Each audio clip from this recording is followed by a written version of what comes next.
Saya pribadi suka dengan strategi kedua dan strategi kelima yang disebut sebagai dollar cost average. Belilah ketika Anda punya uang. Jadikan yang namanya investasi adalah suatu kebiasaan. Oke. Investasilah pada semua hal. Mhm. Karena apa? Karena kita tidak begitu terlalu jago untuk bisa memilih mana yang duluan akan naik. Dan kita juga tidak pernah tahu mana yang akan turun terlebih dahulu dalam dan tajam. Dan kalau turun dalam dan tajam, kombinasikan dengan strategi kelima. Belilah lagi ketika turun, tapi selective buy.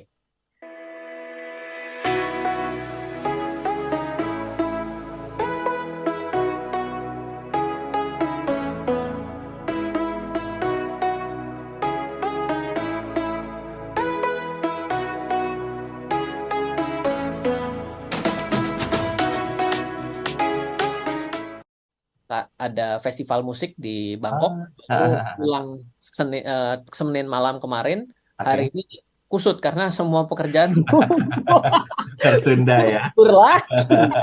Jadi nggak bisa nikmatin libur ya, udah biarin aja deh. Oke, Ya, Mas siap. Ryan, ini ada satu narasumber yang kaget. Dia bilang, astaga, Bitcoin sekarang sah di Amerika. It's time to buy. Nah, pakai tanda tanya nih. Ini yang Ya. terjadi apa sih sebenarnya, Mas Ryan?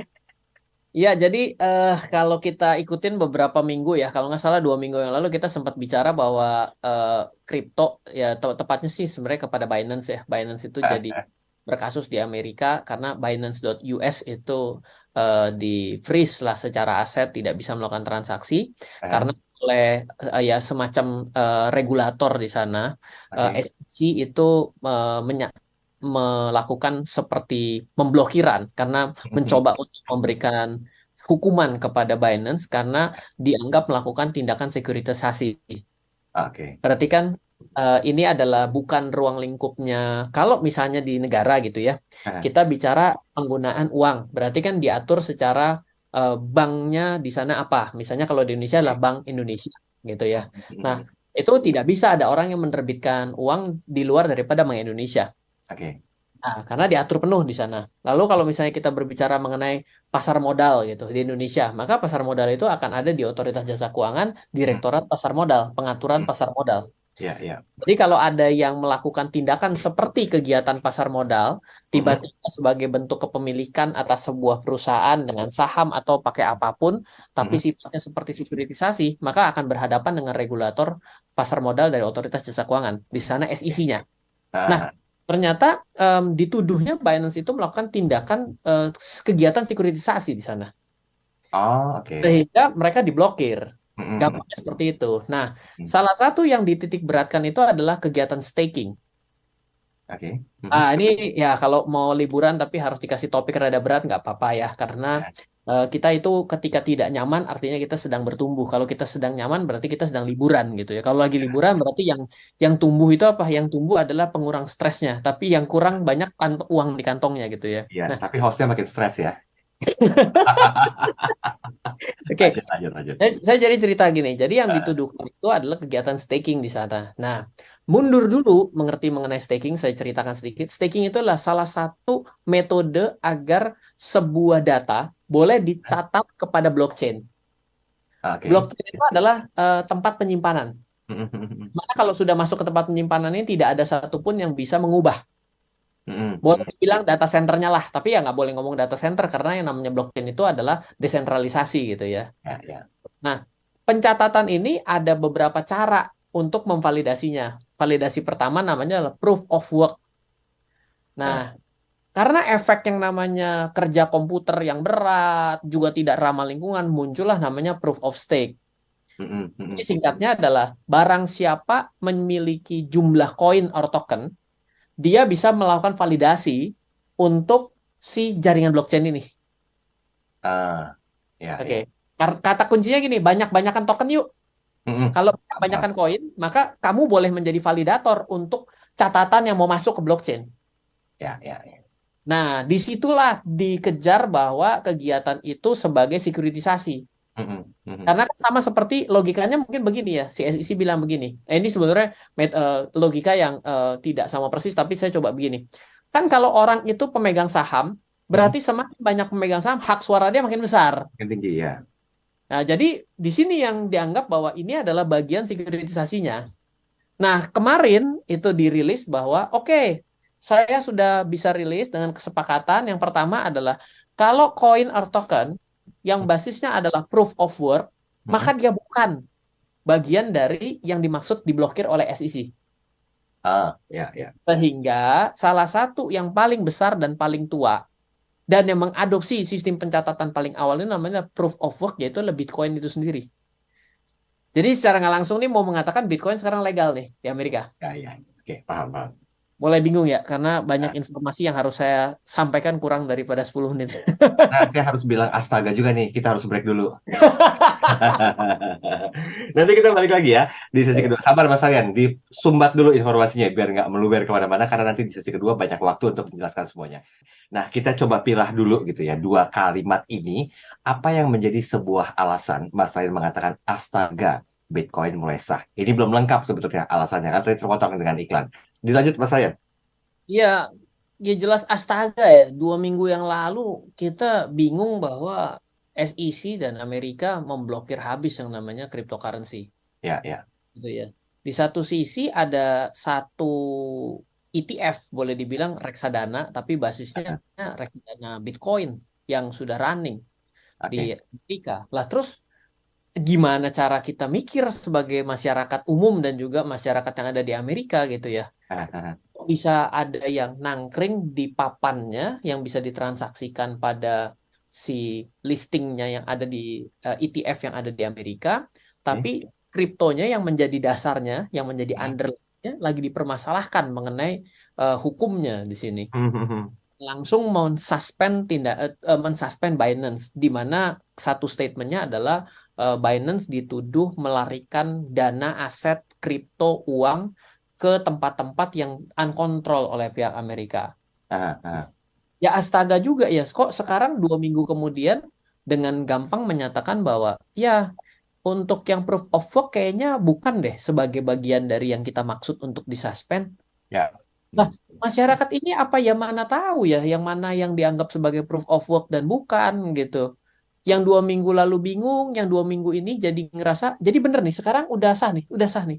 Tapi proof of work tuh ya apa gitu kan? Ini apa ini pemikiran masyarakat dunia ini lagi diaduk-aduk dengan cara berpikir dari si Amerika sendiri dan ternyata di waktu yang sama BlackRock dan teman-temannya perusahaan besar di Amerika mengakumulasi Bitcoin.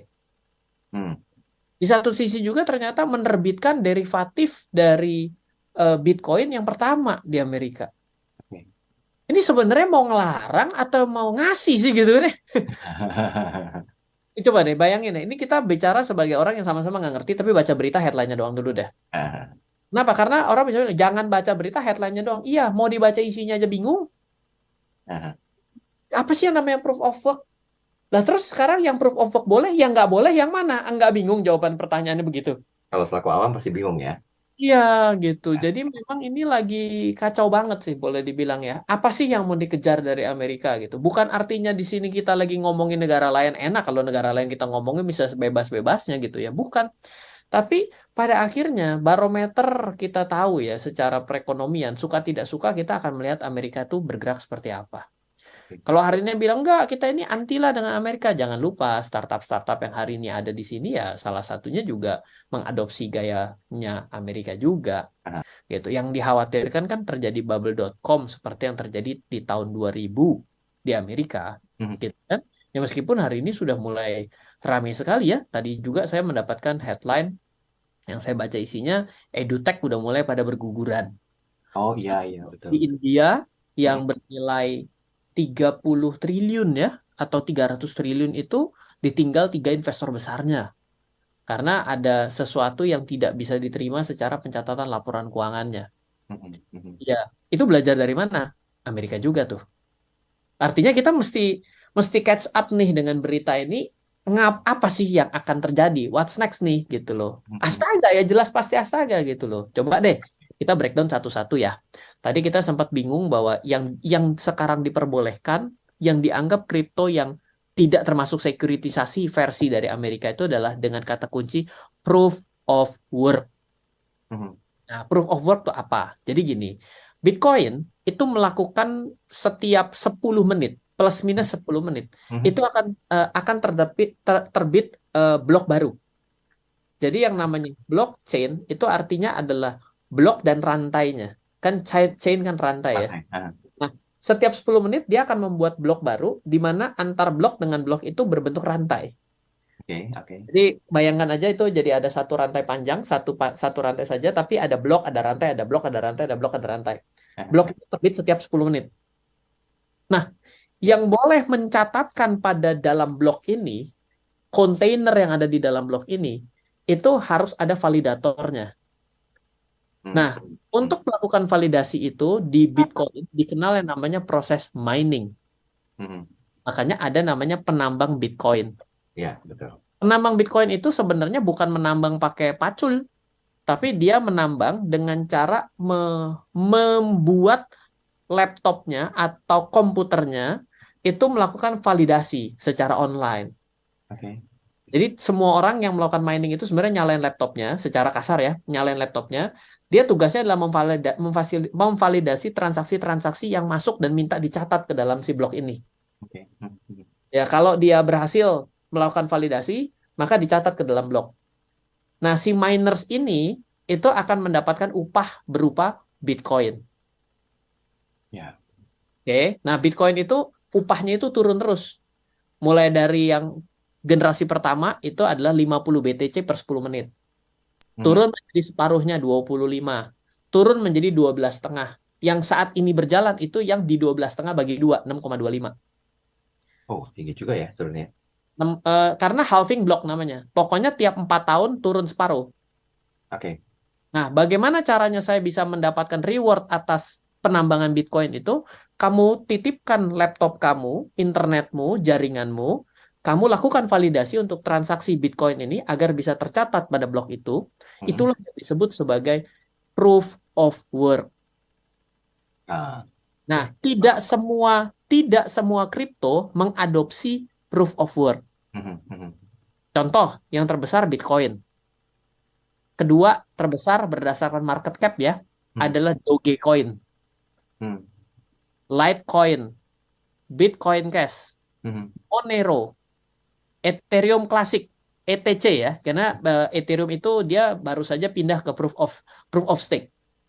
Ethereum Classic, gitu. Saya coba ceritakan itu. Ada banyak yang melakukan kegiatan proof of work itu ada banyak gitu. Tapi sejak 2013 ke 14 itu muncul metode yang disebut proof of stake. Oke. Kenapa orang mau berganti ke proof of stake? Karena ada concern di sana. Ih, gile, semua orang nyalain laptop untuk dapat Bitcoin demi bisa menjadi pencatat transaksi pada blok rantai bloknya Bitcoin ya. Kok ini jadi nggak hemat energi sih?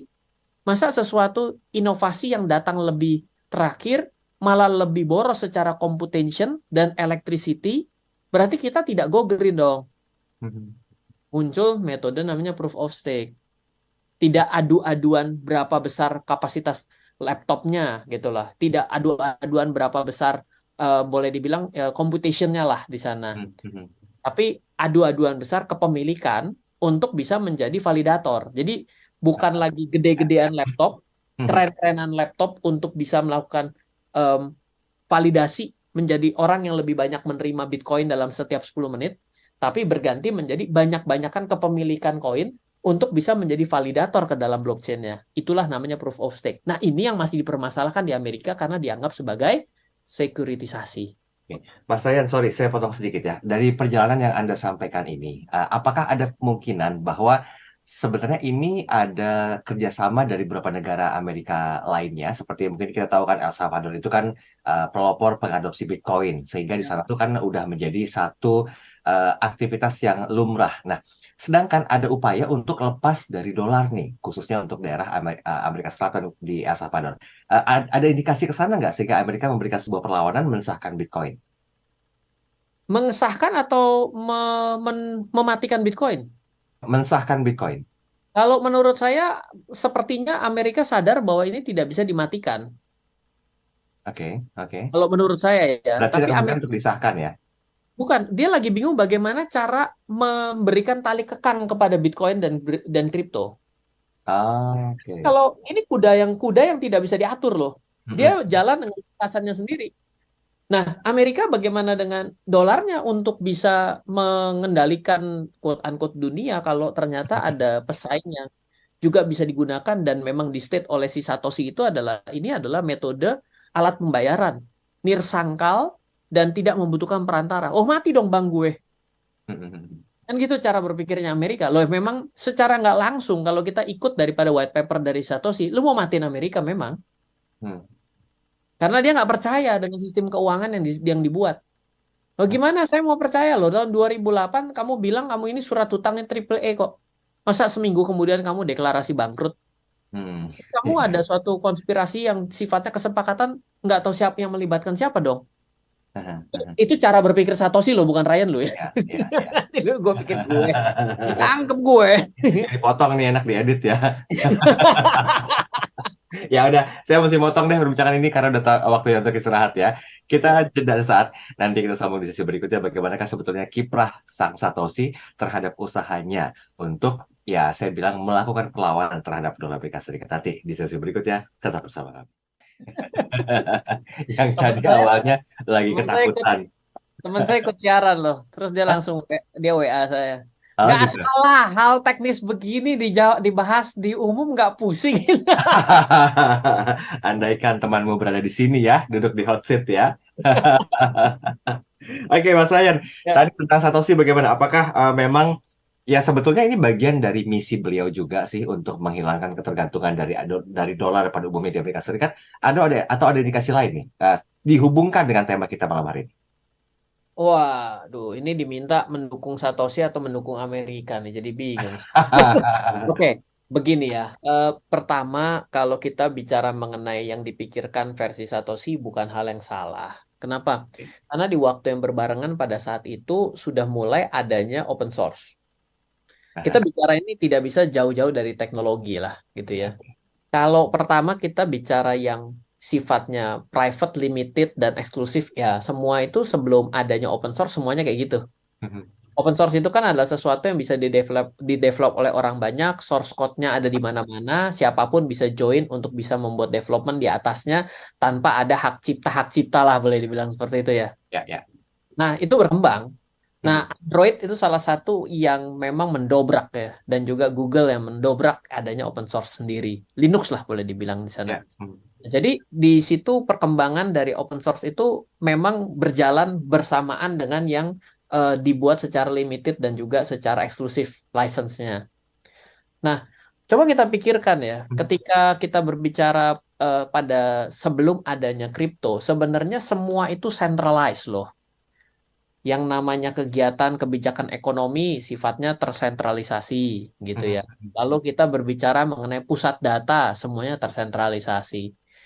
Nah, Satoshi itu sadar bahwa belum ada yang berhasil nih untuk menyatu padukan konsep keuangan dengan konsep teknologi yang tidak terpusat. Karena kalau terpusat akan selalu ada intermediary yang bisa ikut campur sehingga bukan bisa membuat jadi kemudahan malah membuat kesusahan. Banknya fraud lah, ya kan? Si penengahnya lah yang melakukan tindakan penyelewengan lah gitu. Dia nggak mau di situ. Maka muncullah konsep desentralisasi. Desentralisasi itu dilahirkanlah dalam blockchain dan Bitcoin. Blockchain itu bukan sebuah teknologi baru. Bukan ada waktu si Satoshi buat. Konsep ini sudah ada di awal tahun 90 dan 70-an itu sudah ada, tapi belum ada teknologi dan data serta kecepatan internet yang mencukupi pada saat itu. Nah, muncul dari situ, jadi ada namanya sistem financial decentralization. Makanya semua yang ada di dalam dunia blockchain itu selalu bicaranya mengenai desentralisasi, DEPS, decentralized application, gitu loh. Aplikasi-aplikasi itu yang ada tidak pernah memiliki data kita, tapi dibalik jadi siapapun yang datang harus bawa datanya sendiri. Lah itu kan bener dong, logikanya bener dong. Ya. Masa datanya Ryan dipegang sama si A, bukan berarti bisa disalahgunakan dong. Ryan udah setengah mati sih menjaga data Ryan. Tapi kalau jebolnya di si A, nah itulah konsep yang mau dibawa oleh si Satoshi. Tapi di satu sisi saya menyatakan bahwa kalau terjadi secara desentralisasi murni, maka yang terjadi hukum rimba loh. Yang kuat yang menang. Apakah kalau dilakukan yang kuat yang menang itu adalah sifat kemanusiaan? Bukankah manusia tidak seperti itu? Ya. Harusnya yang kuat membantu yang lemah, ya kan? Yang lemah itu pasti akan ada suatu kemudahan yang lebih dibandingkan yang kuat. Ini filosofis loh penjelasan hari ini. Loh, bukan. Saya juga bertanya-tanya gitu ya. Sebenarnya saya mesti dukungnya mana? Tapi pada Ah, akhirnya saya sadar dari kehidupan saya pribadi. Oke. Saya itu tidak pakai handphone yang Apple, Mhm. tapi pakai yang open source yaitu Android. Tapi saya ternyata ada ketergantungan pada laptop saya harus pakai Apple.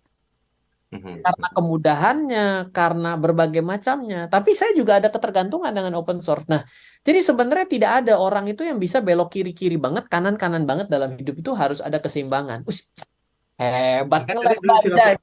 dibilang filosofis enggak, bukan. Tapi penjelasan filosofis. Saya jadi nggak paham deh sebenarnya gimana Nggak, sih maksudnya. saya mau ngeles bajai dulu, jangan bikin gue ini bela desentralisasi sama bela Amerika. Ini gue nggak mau di situ dulu, kita mau lewat Iya. jalan tengah dulu. Pinter kan ngejebaknya kan? Mas gini mas, kalau dikatakan ini sebuah pertanyaan, it's time to buy kah? Betternya yang mana?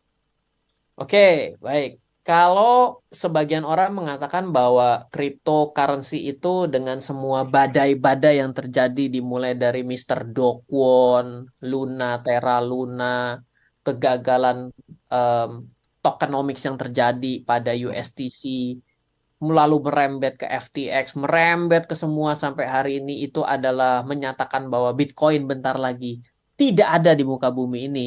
Saya bilang bangun dari mimpi. Nggak mungkin. Loh, Ryan kok bisa ngomong kayak gitu gagah perkasa? Berarti bela kripto. Bukan. Logika begini. Sebenarnya konsep ini sudah pernah ada dari zaman dulu untuk yang namanya sharing bagi bagi dunia file yang bajakan. Mm-mm, Misal mm-mm, MP3, video-video bajakan, ya. mm-mm. Lalu ada juga buku-buku bajakan, ya. Pokoknya segala sesuatu file yang bersifat ilegal itu di dalam dunia digital itu ada tempat file sharingnya yang terdesentralisasi. Namanya adalah torrent. Udah diblokir kayak apapun, semua negara udah blokir, tapi tetap aja ada jalan underground. Dibuktikan dengan selalu adanya video bajakan. Oke. Dibuktikan dengan adanya buku-buku berbasis bajakan, Ya, game bajakan. mm, Nggak bisa mati kan? ya betul. Lawannya gede-gede loh. Makin menjamur ya. Lawannya gede-gede loh. Cuma pilihannya adalah bagaimana mereka menyiasati agar itu tidak terjadi. Mm, mm, Sekarang PS5 nggak pakai lagi CD-CD, lu download deh. ya, Tapi kena pancing juga. Dipancing juga ada jailbreaknya dan lain sebagainya. Wih kita gaul. Wih mantap memang hebat ini bicara satu nih. Ini apa sih maksudnya? biar dikasih waktu buat promosi. Berarti masalah jualan dulu ya produknya ya. Jadi gini. Nah, ini tidak bisa mati. Konsep yang namanya sharing secara desentralized ini tidak bisa mati padahal digunakan pada hal yang negatif banget dan nggak ada satupun yang suka. Tapi yang suka adalah si konsumen yang nggak punya duit. Mm-mm, masuk Betul akal. ya. Ya, Jadi ya. selalu di dalam dunia ini selalu ada yang merasa lebih miskin, Mhm. selalu nggak punya uang dan dia berhak ingin mendapatkan setaraan, pengen punya dan merasakan si bajakan dengan cara mengambil yang bajakan itu. Ya. Yang jelek aja hidup sampai hari ini. Lah ini yang namanya kripto dan blockchain itu banyak sekali pemanfaatan dalam hal positifnya loh. Oke. Banyak loh. Ini yang bisa diutilize dengan adanya blockchain. Nggak boleh tutup mata dulu. Ini buka mata bahwa ini banyak hal positif yang bisa dimanfaatkan di sini. Jangan kita ngomongnya mengenai NFT Gozali yang cuma motret mukanya dia 365 hari dibeli dengan harga mahal. Itu nggak ada pemanfaatannya. Manfaatnya apa saya juga bingung. Lu kan itu barang seni. Seninya siapa? Saya juga bingung juga gitu. Tapi tetap itu aja ya kayak gitu aja ada pasarnya gitu kan. Ya, Jadi ya. saya menyatakan bahwa ini akan tetap berjalan dan Oke. ini akan time to buy. Kalau kita mengikuti data statistik, maka kripto dan teman-teman yang ada di dalam dunia blockchain ini, pada koin-koin yang memang memiliki utilisasi yang baik, maka dia akan kembali pulih dan mungkin akan terjadi ledakan yang lebih tinggi lagi dibandingkan keledakan yang terjadi sebelumnya. Oke, baik. Untuk pasar Indonesia sendiri, efeknya seperti apa, Mas Ryan? Pasar Indonesia sudah ada aturan di mana tentu kita bukan negara yang bisa membuat aturan pertama kali. Kita Setuju. biasanya dalam membuat membuat itu selalu aturan itu dibuat dari kesuksesan negara mana yang sudah mengadopsi. Ya, duplikasi Itu ya. ciri khas gitu ya. Kita tidak mau pionir di sini, nggak salah juga ya, daripada di depan malah bulan-bulanan dan kita bukan gitu ya. Ya, Lebih ya. baik jadi mengikuti. Saat ini pengaturannya baru berbicara bahwa kripto itu ya silahkan punya, yaitu aset dan kamu bisa kena pajak di sini Mhm, mhm. sebagai barang komoditi yang bisa diperdagangkan. Ya, Oke. tapi hal-hal yang lain secara utilisasi kayaknya masih belum lengkap, belum Hmm, jelas. Beberapa tempat training terkait dengan blockchain sendiri baru mengadopsi beberapa beberapa jaringan network dan itu pun juga bukan jaringan network yang besar. mhm, mhm. Jadi memang masih ada kesenjangan di sini. Ini masih menjadi ruang yang begitu luas untuk dikembangkan di Indonesia Mhm. karena masalah resourcesnya gitu ya. Lalu juga belum terlalu jelas di sini sebenarnya kripto bagaimana. Orang masih berpikir oh kripto tuh Bitcoin ya gitu. Mhm, mhm, mhm. Baru nyampe situ. Kalau yang hal yang lain itu Ya, mungkin ya. belum terlalu lah. Kalau kita masih alat trading lah boleh dibilang asik juga ya semalam bisa dapat 25% masih begitu. Oke, baik, baik. Tanggung, saya menerusin. Nanti di sesi terakhir deh. Kita Yap. masih punya banyak waktu dan ada beberapa komentar yang masuk. Nanti kita coba sikapi ya. Ini komentarnya lucu-lucu dan rasa juga tinggi. Tapi Lewat. nanti kita bahas Asik gue nih. lebih lebih detail di sesi terakhir. Tetap bersama kami. Sampaikan lewat judulnya, beliau sih mengatakan katanya astaga, Bitcoin sekarang sah di Amerika, it's time to buy. Ini masih belum terjawab ya, tapi nanti kita akan coba ajak untuk mendapatkan sebuah pengkerucutan dari bahasan kita hari ini. Oke Mas, ini kita ke komentar dulu ya Mas ya. Sudah Wah ada ini berapa? gawat nih. Dirajam nih gue nih. Enggak kok. Ada Mbak Ajeng Sulistyo. Kalau Mbak Ajeng bilang begini, aduh jelang Hari Raya Idul Adha bahasannya bikin pusing, tapi penasaran gitu loh. Mas Ya, saya ya. untuk bisa mengetahui tentang detail hal ini, apakah investor juga perlu spesifik memahami? Alih-alih banyak juga kok orang yang easy going aja menyikapi sebuah pemberitaan dan beranggapan bahwa hal tersebut hanya sekedar lewatan informasi saja. Kalau menjadi seorang investor itu sebenarnya harus banyak baca dan banyak tahu ya.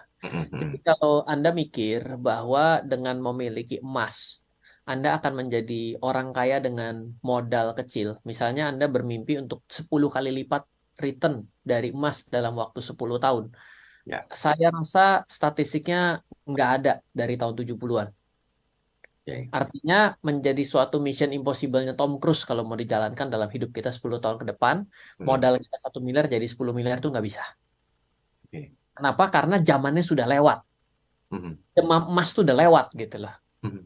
Kalau kita kepingin dapat uang besar dari startup tech 20 kali lipat dalam 10 tahun ke depan, I don't think so juga kayaknya. Kalau Mhm. menurut saya. Karena masanya itu sudah mulai banyak yang harvesting di sini. Oke. Gitu. Jadi mungkin akan mendapatkan namanya normal return. Mhm. Artinya ya investasi yang sifatnya ya slowly but sure. Karena setelah ada badai, maka biasanya akan mulai ada peremajaan, perbaikan sistem dan akan membuat menjadi biasa-biasa saja tingkat returnnya. Nah, tapi kalau ingin mendapatkan sesuatu bukan multiple kali ya gitu ya, mungkin bisa jadi 10-20 kali lipat itu harus dekat-dekat dengan inovasi-inovasi baru yang memang masih sangat liar seperti ini. Itu banyak sekali loh orang yang tahun 2017, 2018 saya ingat banget ada salah satu murid saya itu yang datang ke saya gitu ya. Pak, terima kasih ya Pak waktu itu pernah ngobrol sharing mengenai kripto ya Pak. Saya dalam hidup saya nggak pernah punya kepikiran punya uang di atas 20 miliar. Oh, Saya rindu. manggilnya. Ya, gimana? Ya, dia bilang bahwa kok saya ternyata mimpi punya uang 1-2 miliar sulit ya. Pada sekarang saya punya uang di atas 20 miliar loh Pak. Gitu dia bilang. Oke. Jadi ini menjadi sesuatu ya kenapa pada hari itu dia early stage berani riset, berani belajar, that's investment. Invest your time before you invest your money kan, begitu. Betul, betul. Invest your time before you invest your money. Baik. Saya mau ke sebentar tadi ada Pak Abraham mana ya? Oh, ini Pak Abraham menanyakan gini. Jadi sebenarnya it's time to buy nggak Mas Ryan? Oke, kalau saya tuh tidak pernah mengambil konsep saya kan sharing di minggu lalu ya. Ada Eh, strategi, ada 5 strategi ya. oh ya, ya, ya. Saya pribadi suka dengan strategi kedua dan strategi kelima. Yang disebut sebagai dollar cost average, belilah ketika Anda punya uang. Jadikan yang namanya investasi adalah suatu kebiasaan. Oke. Investasilah pada semua hal. Mhm. Karena apa? Karena kita tidak begitu terlalu jago untuk bisa memilih mana yang duluan akan naik. Dan kita juga tidak pernah tahu mana yang akan turun terlebih dahulu dalam dan tajam. Dan kalau turun dalam dan tajam, kombinasikan dengan strategi kelima, beli lagi ketika turun, tapi selective buy. Saya percaya dari total kripto yang hari ini ada di sekitar kita, mungkin kurang lebih berapa saya nggak tahu ya. Mungkin hari ini ada terdaftar di Coin Market Cap mungkin almost berapa ya? Nggak tahu deh, mungkin hampir 10.000 kali gitu ya. Saya udah nggak lihat lagi. Saya yakin nggak semuanya menjanjikan Ya, betul. koin-koin itu. Tapi ada koin-koin yang memang memiliki development yang jelas, suatu road plan yang bagus, roadmap yang oke, utilisasi yang banyak digunakan banyak orang, ya itu adalah koin yang promising, yang oke, yaitu kita boleh ambil dan silakan beli secara berkala atau beli ketika turun. Seperti itu. Baik, baik. Ini yang terakhir dari Ibu Asih. Kalau Ya. Ibu Asih bilang begini katanya, oh, biasa saya cuma mau tanya, adakah buku yang mensupport tentang bahasan ini? Oke. Em, saya punya satu buku yang membahas mengenai kripto, baru satu. Tadinya mau meluncur di tahun 2023, Hmm, tapi karena ada beberapa project yang saya akhirnya banyak tertunda, belum selesai bukunya. hmm, Em, itu bukunya adalah strategi strategi mudah trading dan investing pada cryptocurrency. Itu bisa cari bukunya warna hitam, hmm. ada di Gramedia terdekat. Oke, baik, baik. Oke, kita lanjut bahasan lagi. Kalau ini merupakan sebuah bentuk ketakutan juga, astaga ya. Kadang-kadang kan membuat kita berpikir gitu loh, jangan-jangan ini akan merambah masuk efeknya secara negatif ke Indonesia. Probabilitasnya mungkin besar ke arah sana nggak kira-kira Mas Ryan? Indonesia nggak bisa gini masalahnya ya. Kripto itu menjadi sesuatu yang borderless. Mm-mm. Kalau di Indonesia itu dilarang, orang akan pergi dengan gampang karena dunianya itu adalah dunia kripto di sana gitu. Beda dengan kita berbicara mengenai saham. Mhm, mhm, Kayak kita nih kalau susah untuk investasi saham di India, ya mhm. memang karena India gitu loh. Kita susah untuk investasi saham di Amerika, ya karena negaranya Amerika ada aturan yang jelas untuk namanya kalau orang luar negeri itu di Amerika di luar disebut alien residence. Hmm, mhm. Jadi nggak bisa investasi aturannya ya begini, begitu, begini, begitu, begini, begitu ya kita susah. Tapi kripto itu banyak yang tidak perlu menjustifikasi Anda siapa, Anda boleh punya dompetnya, Anda bisa beli kriptonya, Anda bisa minta teman Anda transfer kriptonya ke kantong Anda.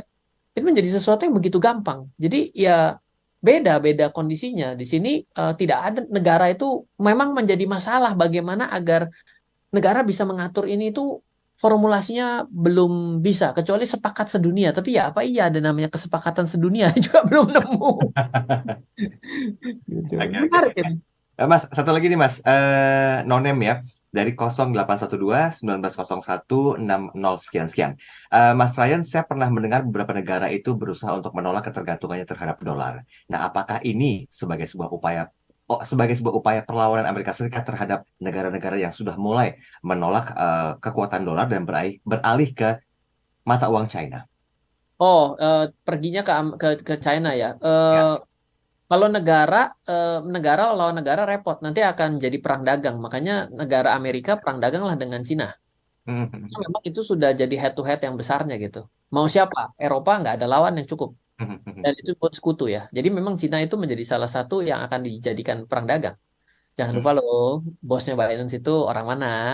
Ya. Nah, ada hubungannya juga nih kalau mau dikonspirasikan bisa ke sana gitu. Tapi yang poin kedua kalau menurut saya kalau bicaranya Bitcoin gitu ya, ada negara-negara yang sudah mulai melegalize daripada Bitcoin itu boleh dan kripto boleh ada di negara tersebut. Coba perhatikan deh, sebelum terjadinya 2020-an itu banyak negara yang mau menerima Bitcoin. Sebenarnya mereka ingin ada devisa masuk ke negara mereka. Ya, karena apa? Karena pada saat itu terjadi slowdown economics ya.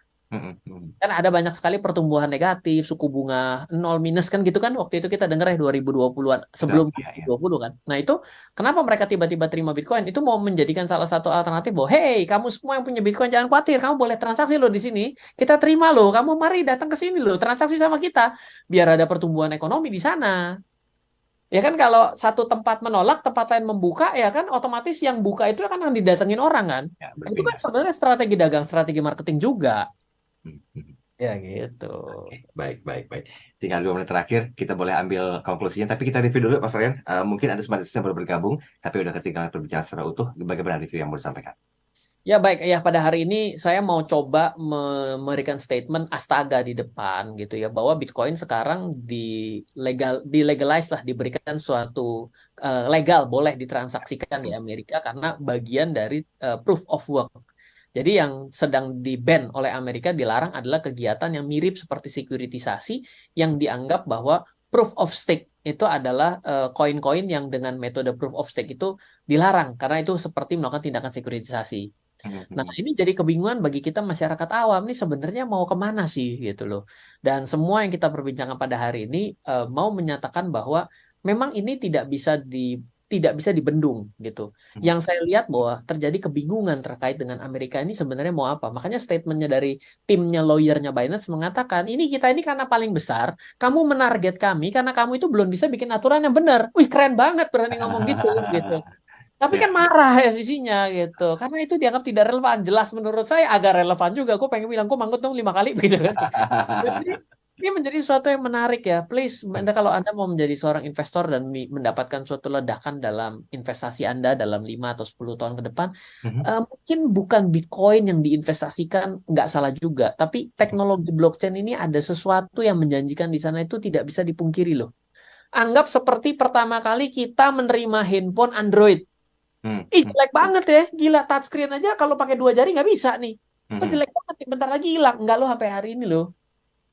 Sama seperti pertama kali kita ngelihat iPhone. iPhone pertama itu digadang-gadang sebagai handphone terburuk di muka bumi. SMS aja nggak bisa. Tapi lihat saham Apple dalam beberapa tahun ke depan, even Apple sendiri kalau diadu secara market cap dengan saham Indonesia, seluruh saham Indonesia di total, Indonesia sampai separuhnya market cap-nya dibandingkan Apple sendiri. Investor harus melek mata di sini. Kalau Anda sudah terlanjur kaya, ya ini nggak perlu dipikirkan. Tapi kalau Anda ingin mendapatkan lonjakan lipat ganda kekayaan yang 5, 10, 15, 20, coba rekam dengan baik ini perbincangan ini. Nanti coba lihat benar nggak bahwa blockchain itu memberikan sesuatu yang lipat ganda secara investment dalam 5-10 tahun ke depan. Kalau saya bilang, iya. Seperti itu. Oke, baiklah. Jadi astaganya ini sebenarnya hanya mengagetkan saja di awal, tapi ya ada edukasi dan juga literasinya juga gitu ya perlu dipertimbangkan. Terima kasih Mas Rian malam hari ini.